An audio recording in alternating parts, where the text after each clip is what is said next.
Peer observation at Inanda Seminary is the key at attempting to define the quality of learning and teaching.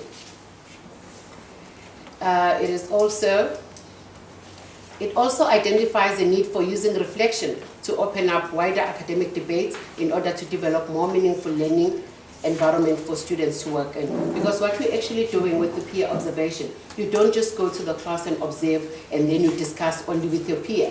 We actually have a staff meeting where we actually do reflection, and where we are doing reflection, that is where we actually debate issues and discuss challenges that we encounter in terms of peer observation.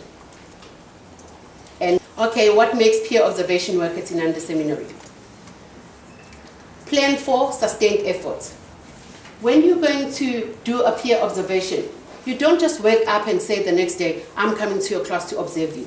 It is actually something that we discuss collectively as a staff, and then it is actually recorded, and your HOD knows that you'll be going to visit so-and-so on this day, and then you have a meeting with your peer, and then you discuss what you're actually going to come and look for. And then in that, you actually have to give feedback to your peer, but you don't just give feedback to your peer only. You also give feedback to your HOD, and you also, the head of the school also get the opportunity to actually see what has been going on, so that when we reflect, we actually reflect with a common understanding. And we also decided that we need to allow sufficient time. Like, for example, we always have our professional development. So say, for example, we've learned no opt-out in our professional development today, and then I'm going to visit Clinton the next day. I cannot expect Clinton to have mastered that strategy. I have to give it time so that he gets used to it and be able to master it.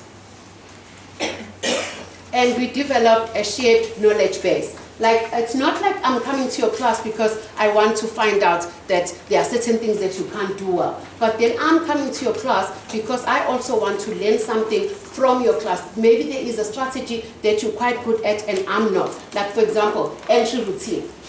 How do you get your students right from outside your classroom to actually prepare for what you're going to be teaching in the class? So if Sheila is doing it quite well, I must go and observe that in Sheila's class and be able to go and implement it in my own classroom. It's not like we're policing each other as to how you're doing your teaching and you're not following the instructions. We had a PD, but still you cannot do X, Y, Z. That's not what it's all about. It's actually about collaboration and sharing ideas as Inanda Seminary staff. And then the last one, we actually develop a focus question.